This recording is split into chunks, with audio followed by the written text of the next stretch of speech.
Salut les geeks, salut les geekettes et bienvenue dans un 100% sulfureux placé sous le signe du X.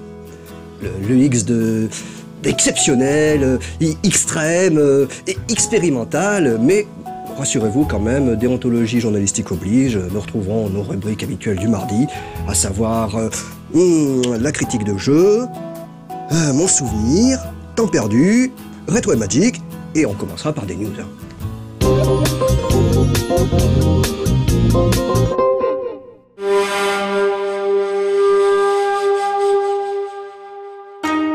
La beauté et l'harmonie régies par une loi immuable. Total War Shogun 2 se dévoile un peu plus dans cette vidéo d'introduction. The Creative Assembly y intègre certains éléments de la culture japonaise, comme les techniques d'impression pour illustrer la première séquence. Et c'est aussi un beau renvoi au film de sabre, les Chanbala, puisqu'on assiste à un duel. La cinématique fait également écho au film historique, les Jidai Geki, avec la traditionnelle forteresse assiégée. Je sais pas vous, mais ça donne envie de se replonger dans l'univers des Kurosawa, Kobayashi et autres Kamoto. En attendant, cette très attendue suite au premier Total War est prévue pour le 15 mars prochain sur PC.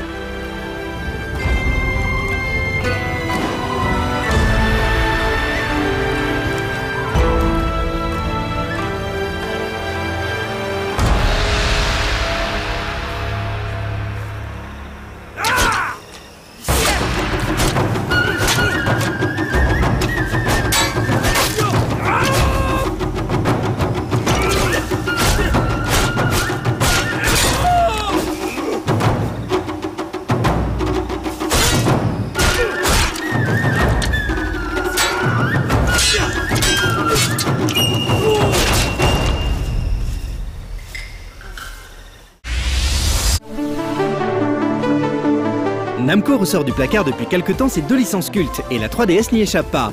Le célèbre Shoot et la petite boule jaune sortiront sur une même cartouche dans deux jeux inédits. Pac-Man Tilt tout d'abord, un jeu de plateforme 2D, devrait mettre à profit les caractéristiques de la 3DS. A l'aide du capteur de mouvement, vous pourrez par exemple faire pencher les niveaux pour résoudre des énigmes et éviter les fantômes. Pac-Man peut aussi se mettre en boule en inclinant la console et se faufilant dans des passages étroits. Galaga 3D Impact n'aura lui non plus pas grand chose à voir avec son aspect d'origine. Embarqué dans le rôle d'un artilleur de vaisseau spatial, vous faites face à une armée d'extraterrestres belliqueux. Comme avec Pac-Man Tilt, Namco mise sur la technologie de la portable de Nintendo. Ici, le capteur gyroscopique couplé à la 3D vous permet d'orienter votre vue comme à bord d'une véritable tourelle. Vos mouvements correspondent donc à l'action.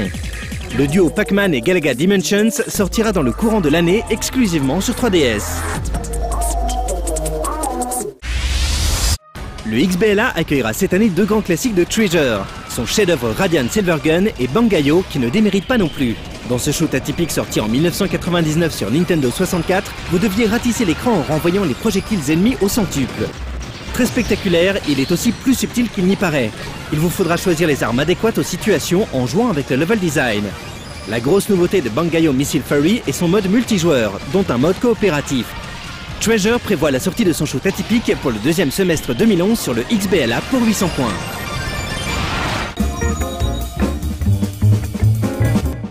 Dis Benoît, il était pas mal ton premier plateau, mais tu pourrais pas donner le nom du jeu? Effectivement, j'avais annoncé un 100% expérimental, et voilà. En fait, je suis arrivé, je connaissais pas du tout le conducteur, et maintenant, notre greffier préféré, Alex Pilot, va me donner en direct devant vous le nom du jeu que je vais devoir lancer.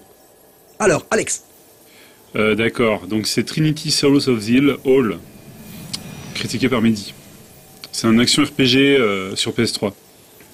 D'accord. Effectivement, Mehdi nous a souvent habitués à des jeux un petit peu particuliers, voire farfelus, mais aujourd'hui, la critique de Trinity... comment tu disais déjà? Soul of the Hill. Trinity Soul of the Hill va vous prouver que ce jeu est définitivement un jeu, un must-have quelque part, enfin, j'espère que c'est ce qu'il va dire, mais il va vous dire ça mieux que moi, hein, de toute façon. En fait, il dit qu'on peut s'attendre à du beat'em all massif avec le strict minimum en termes de mécanique RPG. C'est bien ce que je disais, un RPG.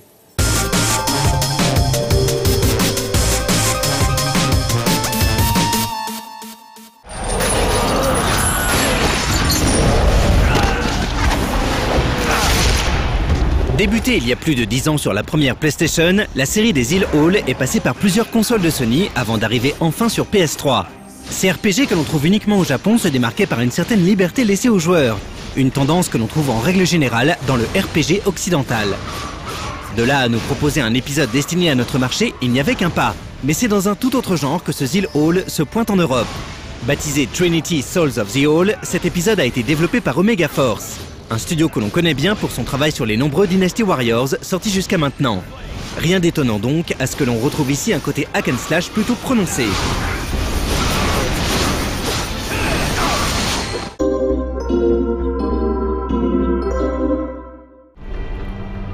L'histoire de Trinity débute à l'instar de bon nombre de récits d'inspiration héroïque fantasy par une prophétie que le grand méchant principal veut absolument éviter. Une prophétie qui raconte qu'un enfant renversera le pouvoir tyrannique instauré par l'empereur Balor. Ce dernier décide alors d'assassiner l'enfant directement dans le ventre de sa mère. Une mesure que certains pourraient qualifier d'extrême, mais qui, sur le papier, a toujours plutôt bien fonctionné. Mais le jeune prince, fils de Balor et défenseur des causes justes à ses heures perdues, met logiquement tout en œuvre pour mettre un terme à la folie de son père. If you're with me, take up your swords! Le prince mourra dans sa tentative, de manière héroïque, mais un peu sale quand même.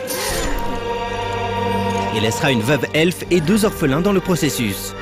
Vous incarnez Aerus, un des 2 orphelins bâtards demi-elfes, et commencez votre aventure quelques années plus tard dans une arène où vous combattez pour le plaisir du peuple avec, dans un coin de votre tête, la ferme intention de vous venger dans les normes en vigueur. Ouais, on a déjà vu ça quelque part. Enfin, pour garder une certaine cohérence avec ce scénario plutôt pauvre en idées intéressantes, Trinity Souls of the Hall nous propose un background que les jeunes avisés, et même les autres, connaissent déjà très certainement. On retrouve ici plusieurs races comme les nains, les humains et les elfes, ainsi que les tensions qui peuvent exister entre ces dernières. Le pire étant, semble-t-il, d'être un bâtard demi-elfe. Un principe un peu bête, dans la mesure où tout le monde sait bien que c'est juste la race ultime à jouer dans le cadre d'un jeu de rôle papier. Arius, do you really think you can do it? I'll do better than you.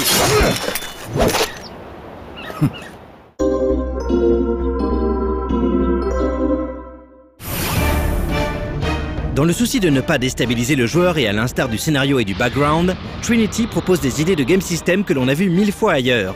On a donc affaire à un hack and slash dans la plus pure tradition des Dynasty Warriors, avec toutefois des éléments directement tirés de l'univers RPG. À commencer par les classiques menus d'équipement, items, points d'expérience en tuant des monstres et autres skills upgradables. Ces dernières sont propres à chaque personnage et deviennent de plus en plus gourmandes en points au fur et à mesure que vous les améliorez. Les phases d'action, quant à elles, vous amènent à lâcher des combos et des attaques spéciales que l'on peut choisir à tout moment grâce à un système de raccourcis situé en haut à droite de l'écran. Vous pouvez enfin switcher de personnages en pleine action, 3 au total, afin de bénéficier de leurs différentes compétences au combat et hors combat, comme le double saut pour Selene ou la force herculéenne de Dagda. On retrouve ici le schéma on ne peut plus usé du gros balèze, de la belle agile et fatale et du héros doué dans à peu près tout. Comme l'écrasante majorité des hack and slash sortis jusqu'à maintenant, Trinity propose également un système de furie qui, lui non plus, ne va pas chercher très loin. Plus vous combattez, plus la petite jauge située à côté de vos HP en haut à gauche de l'écran augmente. Une fois remplie, vous pouvez lâcher une attaque de zone qui, au bout de la 50e fois, ne présente strictement plus aucun intérêt visuel. Au même titre que les finishing moves d'ailleurs, qui s'activent une fois que l'adversaire est déjà bien entamé.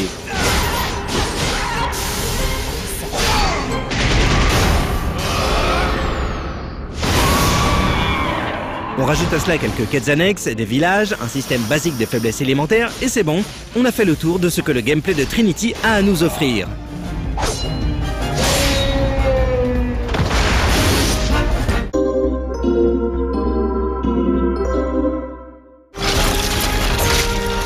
Voilà un studio de développement qui a mal interprété le principe de rétro gaming. Si Trinity était sorti sur PS2 et tournait sur PS3 dans le cadre de la rétrocompatibilité de la console, pourquoi pas? Mais là, on peut difficilement cautionner cette réalisation à la ramasse. Tout comme le game system, dans lequel on retrouve des principes que l'on connaît bien et qui ne sont pas forcément les meilleurs, comme les allers-retours occasionnés par des quêtes sans intérêt par exemple. On relève également la gestion de la caméra qui, comme souvent dans ce type de jeu, est susceptible de nous mettre les nerfs. Concernant le scénario, si l'on est habitué des JRPG et des récits d'inspiration héroïque fantasy, on devrait sans aucun mal anticiper l'écrasante majorité des événements qui ont lieu dans ce Trinity. Cela vaut également pour les relations entre les personnages. Bref, un constat un peu dommage pour un jeu dont le côté hybride hack and slash RPG aurait pu donner quelque chose d'intéressant. Les nombreuses quêtes, la tonne d'équipements différents et les skills upgradables arriveront peut-être à vous tenir quelques heures devant Trinity Souls of the LoL. Mais normalement, le reste aura raison de votre patience.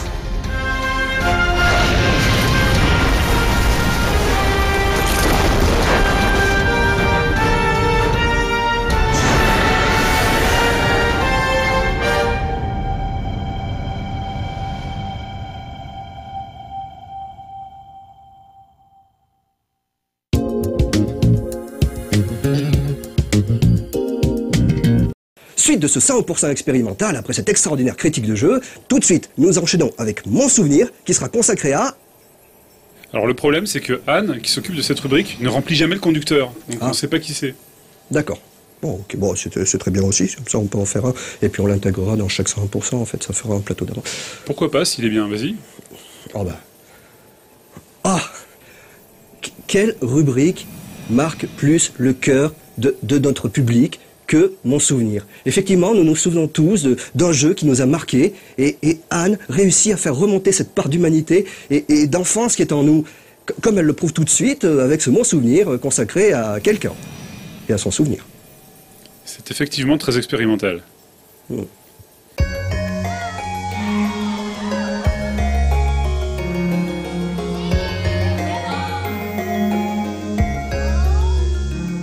So I think it's looking at a modern game, because there's always games I had played Commodore 64, Commodore VIC-20 games.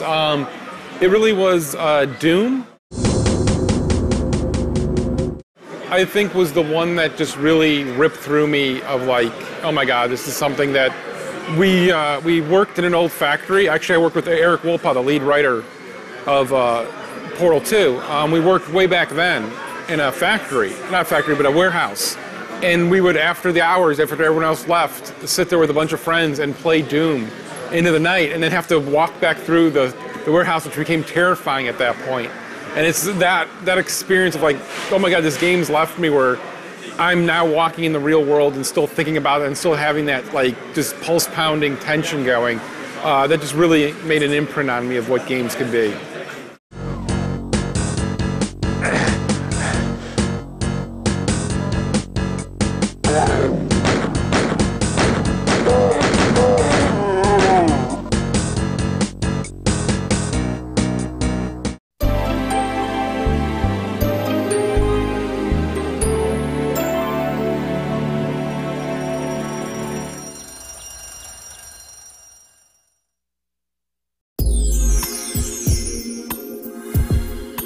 Oui, après ce petit moment d'émotion, c'est vrai que nous nous sommes un peu laissés submerger, nous retournons à la réalité virtuelle, avec Temps perdu.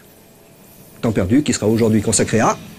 Eh ben le problème, c'est que Nicolas Robin, il vaut pas mieux que Anne, il remplit jamais le conducteur, donc du coup, là, on sait pas de quoi il va parler. Ok.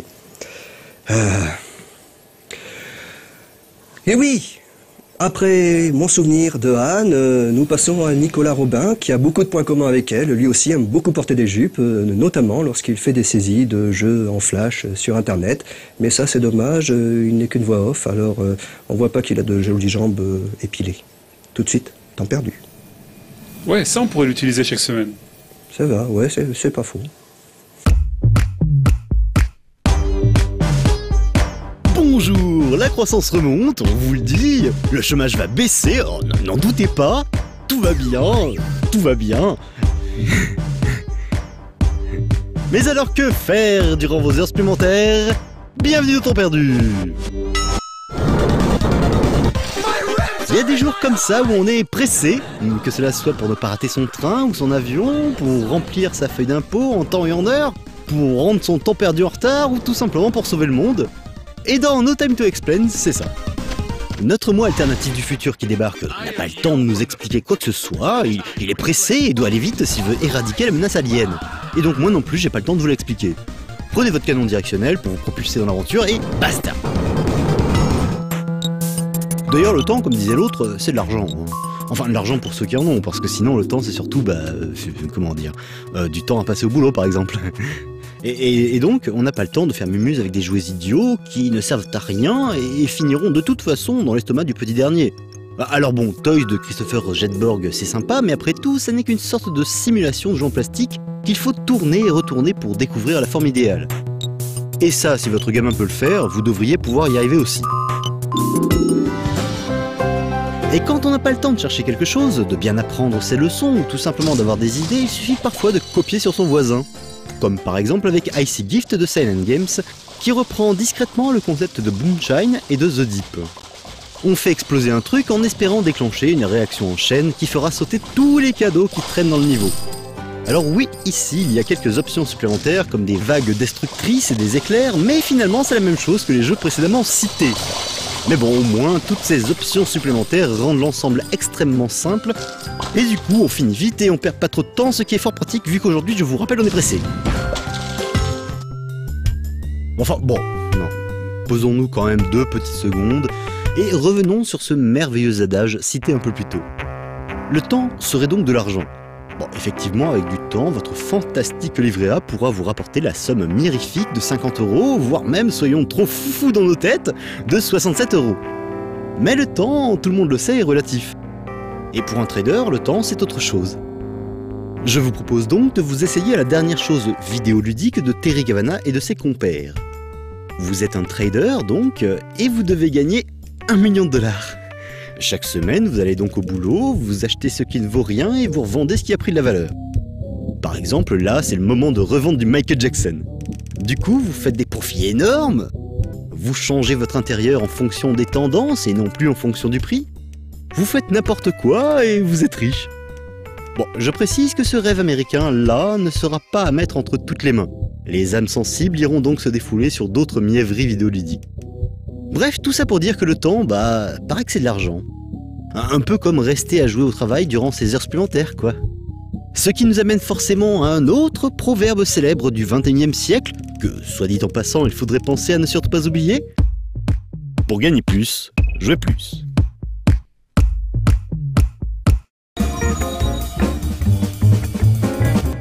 Je disais, Julien Pirou, lui au moins il est carré. Normalement, on devrait avoir un peu de matière quand même pour faire le lancement, je pense. Alors tu sais, ce qui est rigolo, c'est qu'au Japon, quand t'as la tête carrée, ça veut dire que ceux qui ont la tête carrée, c'est ceux qui sont pas souples d'esprit.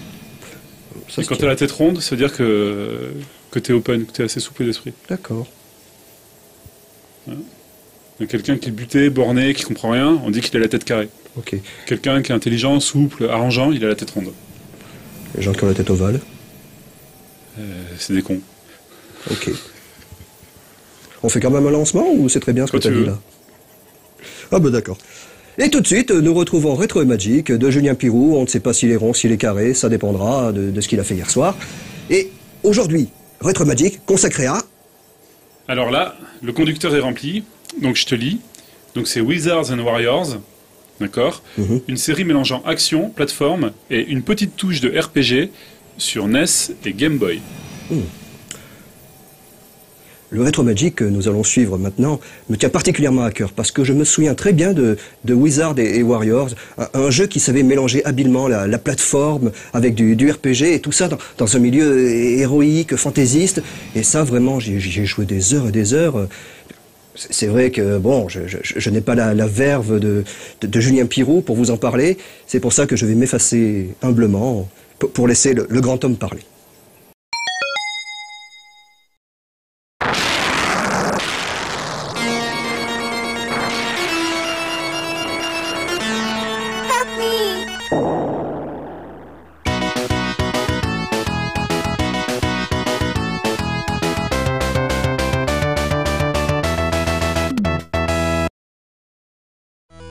Bien avant Donkey Kong Country, GoldenEye 64 et les autres hits qui l'ont placé au rang de développeur culte, Rare a également marqué l'histoire du jeu vidéo avec des titres moins connus ou oubliés, comme la série des Wizards and Warriors éditée par Acclaim.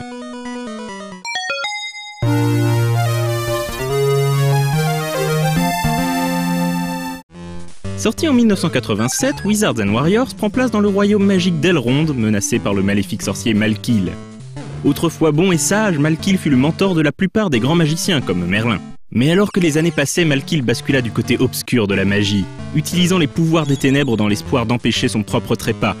Devenu fou, Malkil a enlevé la princesse d'Elrond et la retient dans son château d'Ironspire afin de voler sa jeunesse pour régénérer son corps vieillissant. Le roi d'Elrond fait donc appel à Kouros, le meilleur chevalier du royaume, pour sauver la princesse et mettre un terme au maléfice de Malkil. En apparence, Wizards & Warriors se présente comme un jeu de plateforme classique, mais il se démarque par sa non-linéarité. Chacun des 8 niveaux du jeu est une sorte de bac à sable dans lequel le joueur va devoir collecter un certain nombre d'objets pour progresser. Des clés pour ouvrir des coffres, des bottes magiques, le super bouclier, des armes de jet, la baguette de sort et ainsi de suite. Il lui faudra également récolter un grand nombre de gemmes afin qu'un chevalier rival libère le passage vers la sortie. Tout ceci donne à Wizards & Warriors un petit côté RPG bien sympathique, quoique un peu confus. L'autre particularité du jeu, c'est l'accent qui est mis sur la plateforme verticale, avec des sauts souvent délicats. Et si on ajoute à cela que les ennemis spawnent en permanence et que la zone de collision de l'épée de Kouros est si petite qu'il est difficile de ne pas se faire toucher alors qu'on essaie de tuer les monstres, tout ceci pourrait rendre le jeu de Rare particulièrement frustrant, mais les développeurs ont eu la bonne idée de donner aux joueurs un nombre infini de continues qui permettent de reprendre la partie à l'endroit exact où l'on a trépassé. Plutôt réussi graphiquement pour l'époque et porté par une musique devenue culte de David Wise, compositeur des ritournelles de Donkey Kong Country, Wizards & Warriors fait partie des classiques de la NES.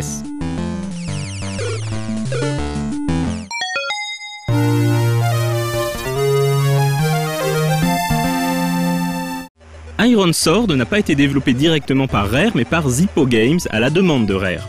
On y incarne toujours Kouros, le pro-chevalier, qui doit encore mettre un terme aux agissements de l'increvable Malkil. Malkil a pris le contrôle des esprits élémentaires et compte utiliser leur pouvoir pour se venger contre le royaume d'Elrond. Kouros doit donc voyager dans les royaumes de l'air, de l'eau, du feu et de la terre pour vaincre les 4 esprits élémentaires et collecter les fragments de l'épée sacrée Iron Sword. Armé de l'épée magique, Kouros pourra donc affronter Malkil au sommet de la montagne Icefire. Parmi les nouveautés, on notera l'existence de sortilèges que Kouros pourra utiliser contre les ennemis. Wizards & Warriors 2 est notoirement plus difficile que son prédécesseur car le nombre de continues a cette fois-ci été réduit à seulement 2. Comme la maniabilité est toujours aussi délicate, surtout lors des combats, le jeu peut rapidement rendre fou les joueurs les moins patients. Heureusement, il existe un système de mots de passe qui permet de ne pas avoir à tout reprendre du début. On notera toujours une superbe bande-son et la qualité étonnante de certaines animations, comme cet aigle qui, tel Gwaihir, seigneur des vents, vient transporter Kouros vers d'autres cieux.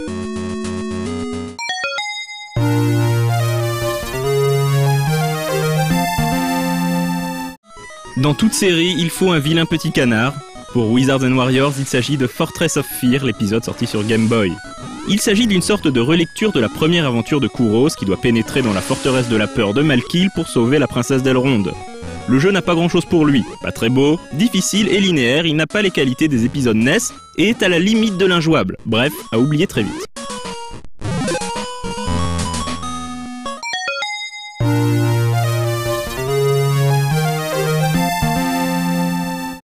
Un troisième épisode de Wizards & Warriors sortira sur NES en 1992 avec le sous-titre Kouros, Visions of Power.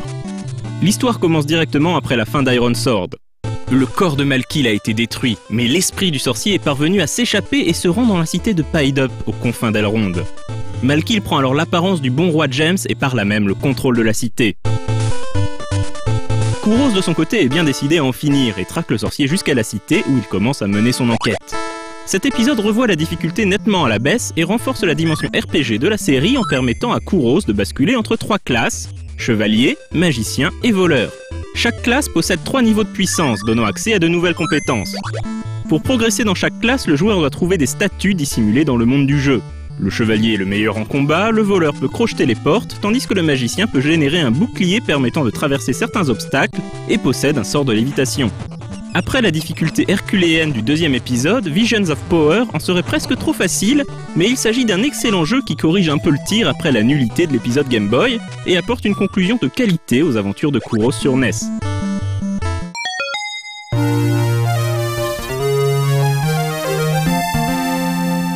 À la fin de Wizards & Warriors 3, Malkil, dans son ultime acte de vilainie avant de rendre l'âme, ouvre un vortex afin d'envoyer Kouros dans le futur, catapultant le chevalier en 2191. Cela laissait envisager une future suite sur Super Nintendo dans un cadre futuriste, mais elle ne vit jamais le jour. Qui sait, peut-être qu'avec la multiplication des jeux mêlant action, aventure et RPG, le chevalier Kouros reviendra un jour prochain défendre la veuve et l'orphelin sur nos consoles.